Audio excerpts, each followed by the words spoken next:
and welcome to the Wizards of Dribble podcast. A cream egg is filled with lots of goo. It's episode number 232. Happy Easter, everyone. That one, genuinely, I'd planned beforehand. So that tells you, doesn't it? That tells you the level of rhyming we're at today. Yeah, happy Easter to one and all. Welcome back to a podcast that hasn't been done in a few weeks, and a lot of stuff has happened. Stoke have played a few games, won some, lost some. There's been not much else really happening. Like, let's be honest, that's kind of it. Apart from people arguing on Twitter, but I'm sure we'll get into that. Joining me, who's someone who's never been in a Twitter argument, it's Tom Thrower. How are you? Ah, that's a lie. Sarcasm, Tom. How are you doing this bank holiday Monday evening? It's been a much appreciated bank holiday. I've seen people and not just been trapped inside. It's been nice. Yeah, that's good. And Dave Calishaw, you are always arguing with people on Twitter, aren't you? Telling them that they're wrong for liking The Last Jedi or something. How are you? You're confusing me with someone with bad opinions. I love The Last Jedi, as does every right-thinking person. Oh, here we go. This is the type of edgy content we started a podcast for, gentlemen. I think Luke's character's just so much more well-developed, and you just can't argue. It's really been an odd couple of days because Stoke have played, as we mentioned, two games of the football. Thank you, Dave, for showing me that. Two games of football. We played against who was it the other day? I think it was a team that Neil Warnock managed. Neil Warnock's Bristol City. Bristol Rovers. Yeah. I have no idea what we've done anymore. Yes, we played away at Bristol City, coming away 2-0 winners there. And then today, meeting up with old friend Gary Rowett, but losing 2-1. And it's funny because there was, I say, a vain hope before today's game of, isn't it funny, we've been pretty appalling all season, and actually, we still are in with a shout of the playoffs. No, that's done. That's done now. We can forget about it, please. Because I don't know, it feels like these last two games you can just really see what Stoke is all about. We are both alright and really bad. It's what we've spoke about all season. That's my analysis. We are good and also really bad. But, Tom, I'll come to you. Is it just a case of we've had, like, two games in the last few days and people are tired and it's the championship and things are mad? Or is it deeper than that? I mean, maybe making some more subs would have helped. I felt like we could have made more subs after when we were winning in the Bristol City game. But yeah, there's no hope of playoffs. It was a real lie, and these two games aren't the reason. Like, losing to Millwall today isn't the reason we're not going to get into the playoffs. So there's nothing to worry about. There is something to worry about, and that was me being really endeared to John Obi Mikel. I don't know if you saw him celebrating Stephen Fletcher's free kick against Bristol City, but that is great. I mean, like, it's clear that Fletcher's been angling up for a banger ever since the season started, and he started doing Rabonas onto the bar and all that jazz. God, that feels a long time ago. Yeah, it really does. The fact that the fact that you said, it's made me realise Stephen Fletcher has only been with us this one season. This season has been the longest thing. It just feels like it's gone on forever a little bit. Like, yeah, you're right. He was completely due a worldie. But no, so John Obi Mikel is your best mate now, yeah? I mean, he has looked really good to seamlessly transition into one of the major Twitter arguments of the weekend. He has looked better with Jordan Thompson than he did with Joe Allen. I'm not meaning that in a Joe Allen's bad way. He is, but Mikel has looked a lot more composed in the midfield with Thompson as his little friend running around being there as opposed to as he has it looked with Joe Allen. Sorry, I'm just laughing at the idea of him, Jordan Thompson, being his little friend, and that's how he's introduced at parties. Say hello to my little friend. Yeah, exactly. It's hard to really care too much, isn't it, Dave, about the run into the end of the season? But I mean, is there what have you picked up on that you're happy with? If Tom's enjoying the Obi Mikel Thompson friendship and like Stephen Fletcher scoring a banger, what things have you seen that you've been like, do you know what? Yeah, I can take some happiness away from that. I think probably Jacob Brown's recent performances have led to quite a few people either eating their words or giving some reluctant credit where credit's due. I mean, he's still very much a raw young player, but he's got a goal today, which was nice, and just seemed that little bit more threatening. Seems to have a little bit extra spring in his step, which is good to see. And I think it was the Bristol game that gave us a stupid amount of clean sheets for the season, which is obviously very nice and testament to the likes of Suter and Chester and Bart, and basically everyone who's played at the back this season's had a role in that. We're a bang average team. We've pretty much got a near sort of symmetrical record this season. Only QPR are in that beautiful zone of having won as many as they've lost, and they're in 12th, one place below us. So yeah, like we were saying, like playoffs weren't really ever a going concern, and let's face it, even if we did fluke our way into the playoffs, like can you imagine this team in the Premier League? Really? No, please no, not now.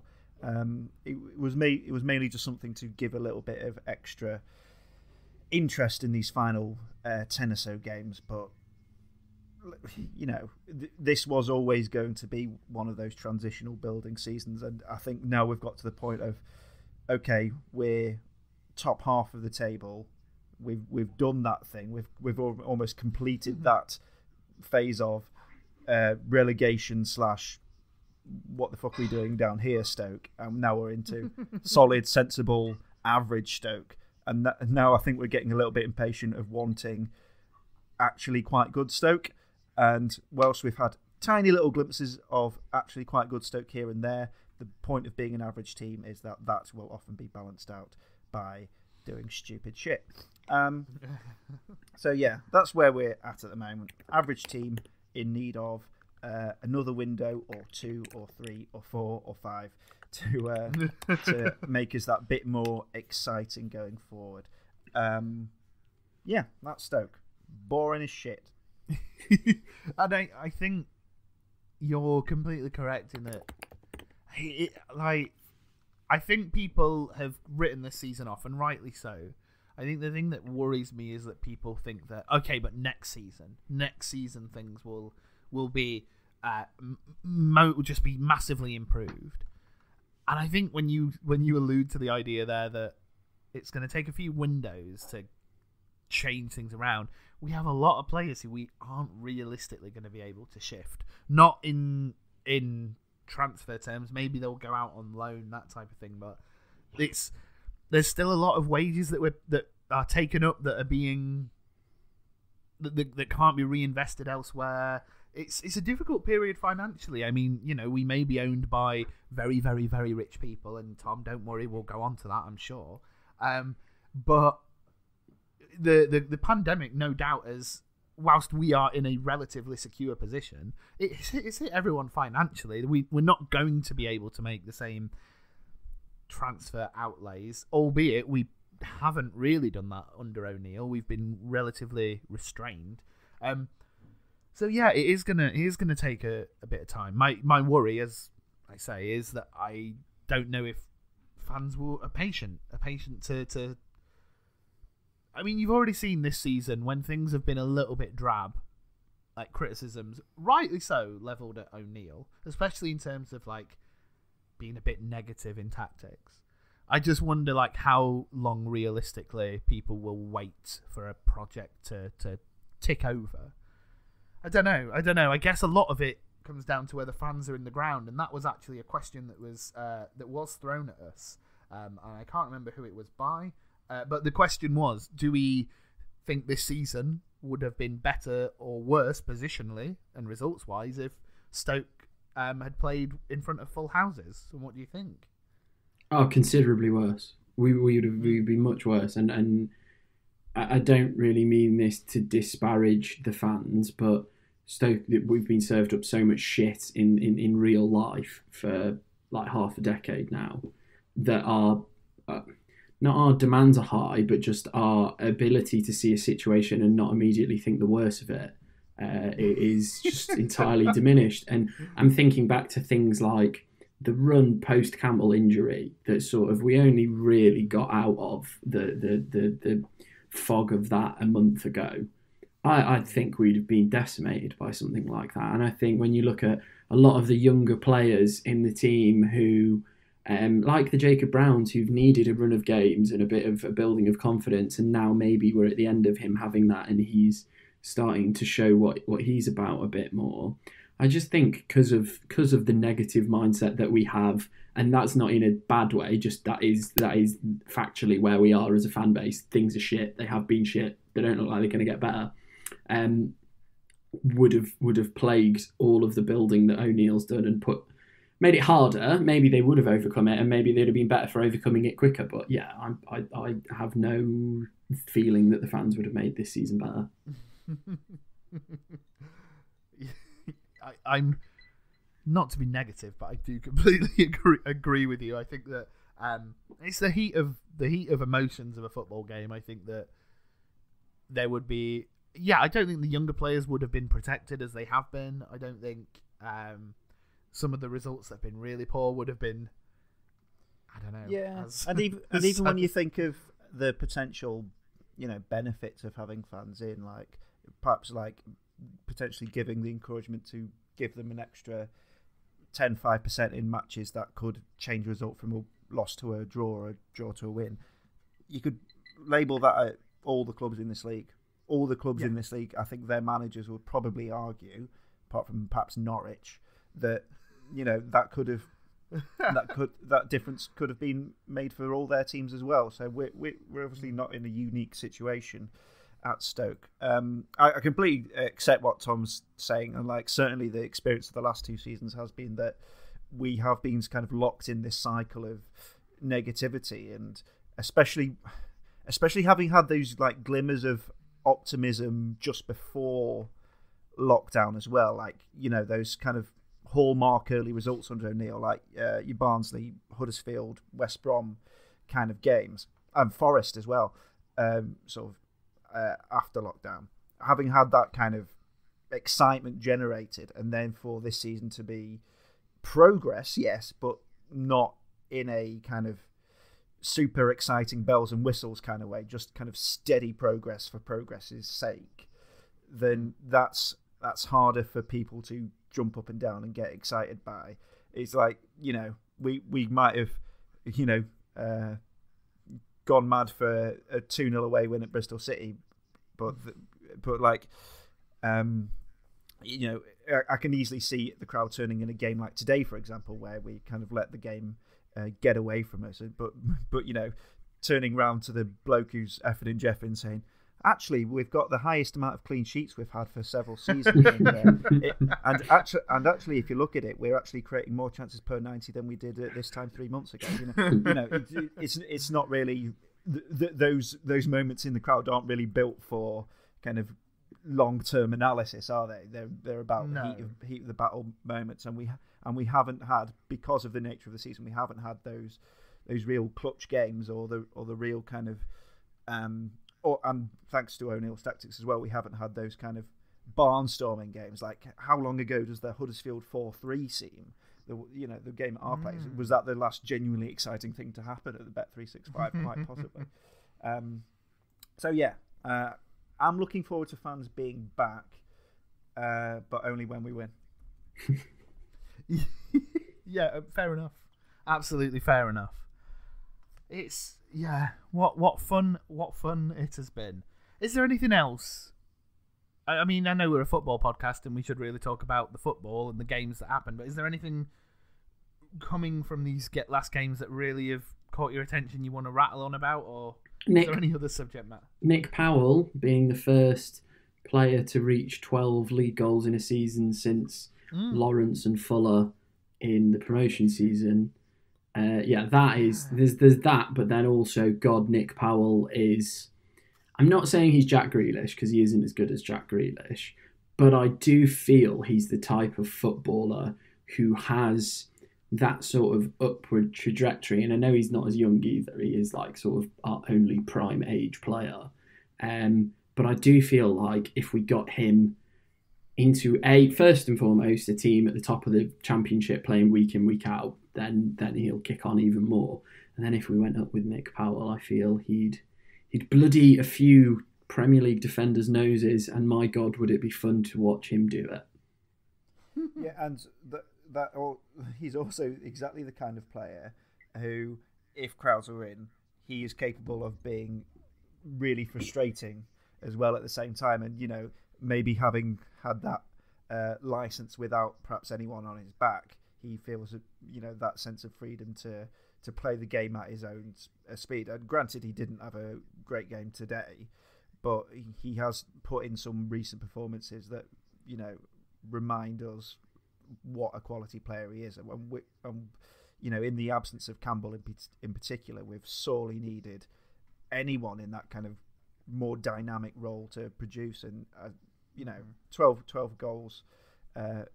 You know, he does speak to how shit we've been going forward for 12 years. But yeah, he's really terrific little player. Is a great monster. I think one final thing from me. Pete Smith, 12 hours ago, put forward the thing that if Stoke were to have won today, it would have been the first time since 2016 that they'd won 3 games in a row, and that is a very sorry statistic, I do think. Like, geez, what good 5 years of podcasting, eh? What fun we've had. Oh man, yeah, that is a very rubbish stat, and a stat that you would hope, if we were to improve, that we would beat in the next season at least, hopefully. Oh, well, what do we want to talk about then next? Which topic do you want to talk about? Because there's been 2 things that I've noted this last weekend on the internet, arguments to be had. One about statistics and Joe Allen, and one about taxation. And I don't know which one you want to spend the more time speaking about. Right, I'll quickly rattle through the Joe Allen one, because that was my tweet that set off that little bit of Twitter argument. Look, I posted the statistics for Joe Allen's record with him in the side and without him in the side this season, and there is a marked difference with Joe Allen in the side, and that is for the worse. So I can troll through Twitter and find the exact numbers now, but it does not read well for Joe Allen, and obviously this needs to be updated. And I did expect today, once we lost without Joe Allen on the side, to be like, oh, I thought this was all Joe Allen's fault. And the point of the tweet wasn't to say Joe Allen is a shit footballer. That was, you know, as much as we have kind of criticised him, and criticised him quite a lot, I don't think he's a shit footballer. I don't think every time we lose it's down to Joe Allen playing, nor do I think every time we win without him it's because we didn't have Joe Allen that we won. That's incredibly reductive view on it. So, updating it. So, Stoke without Allen is now played 22, won 10, drawn 6, lost 6, points 36. So, 36 points from 22 games without Joe Allen. With Joe Allen this season, played 18, won 4, drawn 7, lost 7, 19 points. So, nearly double the amount of points without Joe Allen than with him in roughly the same amount of games. Now, of course, there are other factors. There's Tyrese Campbell's injury coinciding with quite a lot of the games we lost, and there is the fact that Joe Allen himself has come back from injury at quite a serious injury as well. So obviously that has to be factored in as well. What that tweet does not say is Stoke are only going to win games without Joe Allen. That tweet does not say this is all Joe Allen's fault. What it does say, I think, is just some evidence to back up the point we've made for the last 4 years on this podcast, is that Joe Allen has not really offered Stoke genuine, tangible benefits. I can see why fans like him. God knows I can see why fans like him. And God knows he has had some really, really good games for us. But for me, those games are too far in between. And I don't think that the attributes that everyone saw in Joe Allen when we signed him, we have seen at anywhere near a consistent enough level for Joe Allen to be considered A, one of our best players, and B, worthy of a starting place every single game, which he has been pretty much throughout his entire Stoke career when fit. I would not be sorry to see Joe Allen go. And that and those statistics back up that view. That's all I'm going to say. Well, thank you for clearing what that was all about, Dave. I very much appreciate it. I suppose then the other big topic, and I'm do you know what? I'm very reluctant to talk about the argument that was on the internet over Bet365. Dave rubbing his hands together, looking forward to this. I'm very reluctant to talk about it. We're talking about taxation. We're talking about the report that came out the other day, the basically stating that Bet365 as a company have moved, the long and short of it, moved funds through other markets, meaning essentially they've not legally had to pay the amount of tax that perhaps they would have if everything had gone through the UK. I believe, in a roundabout way, so it's a legal loophole. A legal loophole. Yeah, they've not done. They have to be clear, Bet365 have done nothing illegal, but like other companies, they have used legal tax loopholes to pay less tax than perhaps they would have done. If you look under the microscope, you can weigh up that they have paid less taxation. And again, this is all according to the report, because God knows I do not want them suing us. Yes, yeah. This is purely down to the tax. I can't remember where it came from. It was a website that specializes in literally looking at companies' taxes. That was the report that it came through on. And then since then, there's been discussions in what newspaper was it? The Telegraph, one of them, talking about Denise Coates herself and how her charitable donations that she's put away to the Denise Coates Foundation kind of mount up to like a taxable write-off. It was quoted that she spent millions and millions in giving money to charity, but the charity itself is her own charity, and then that outlay of the charity, like the charity has not spent that money, essentially is the thing. This caused a very fun internet debate, because as you know, the internet is a fun place full of nuanced discussion, and the account Stoke City Left Wing brought this to the attention of the Twitterati, and the response has been mixed. There are quite a lot of people who have read the article and think that they've not done anything illegal, but maybe they should pay more tax. A lot of people, however, have took it as a slight on the Coates family themselves, on Denise Coates, on this is it's unwrapped all kinds of political discussion. And I think, Tom, you, as a person who is interested in this topic, have had a lot of thoughts on it as well. I'm right in thinking that. Like, what do you make of it all? What do you make of it all? Did I sum that up correctly? Yeah. The thing I'd just add on, just for a bit of clarity, because I think the numbers with the charity foundation are quite important. Okay. So I've got. Sorry, Tom. I've just, again, for the benefit of us not being sued. So this is a report in the Times from Friday, the 2nd of April. Bet365 Boston, East Coast charity sitting on donations worth millions, and it goes on to say It has no website, but according to the charity commission, the Denise Coates Foundation received 85 million in donations up to March last year, but spent only 9.9 million. Yeah.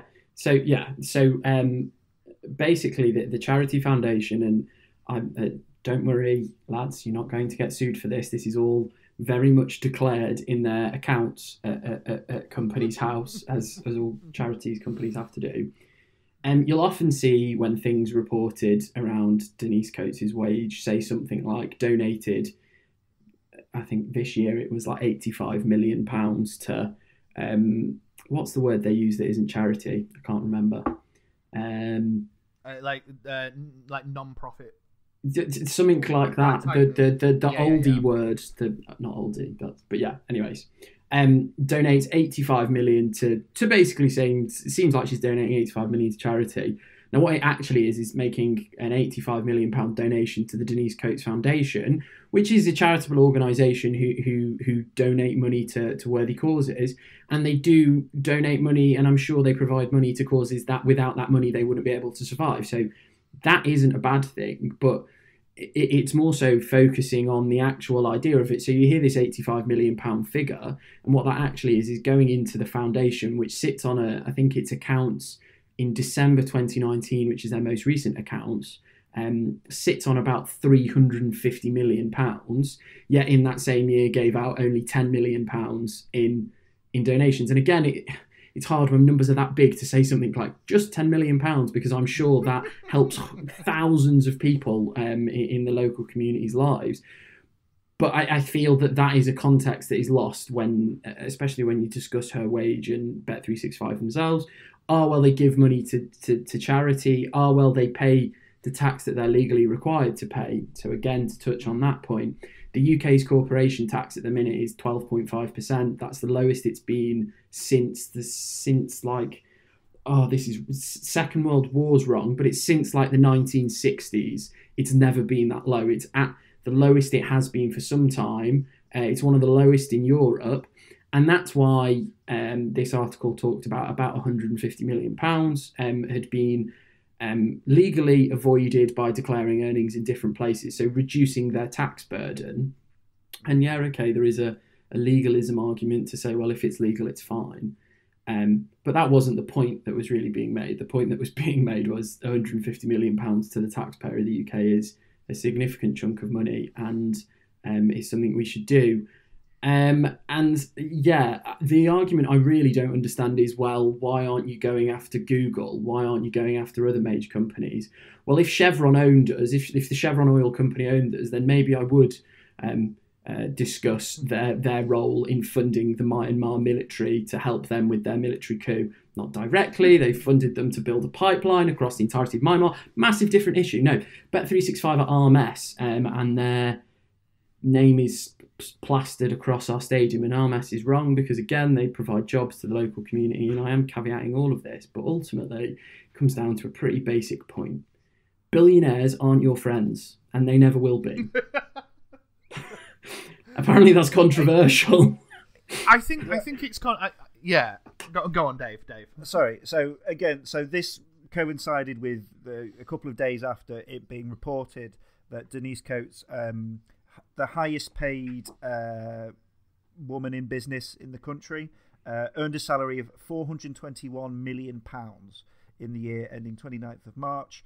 Also earned £48 million in dividends, taking the total to £469 million. We're talking about a unbelievable amount of money. Just like, again, we're talking about numbers too big to comprehend. And I think Tom kind of made the point quite articulately there that, yes, splitting hairs over X million, it's not splitting hairs when there is so much more good that could be done.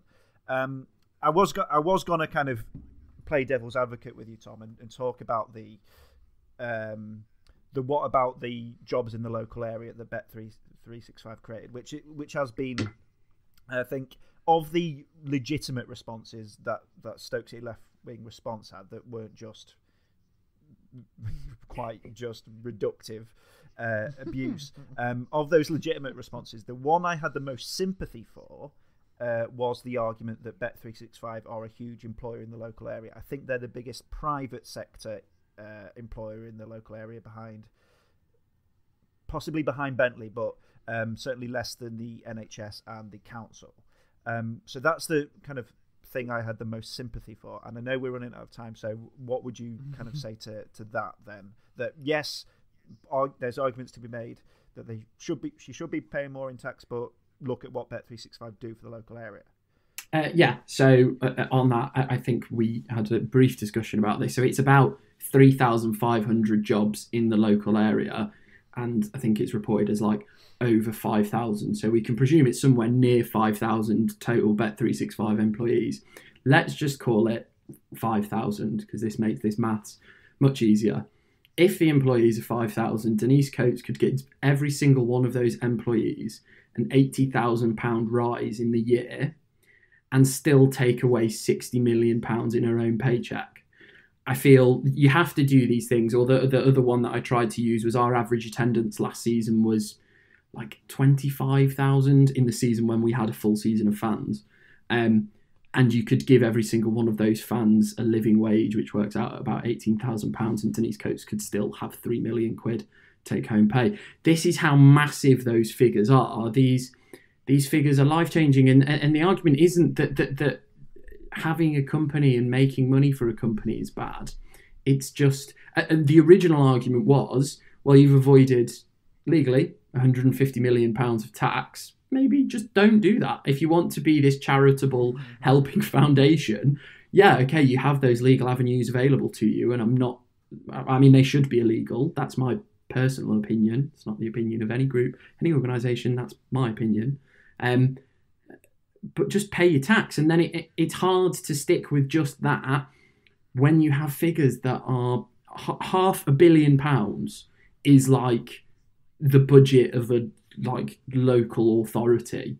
Like that is an insane amount of money. It is.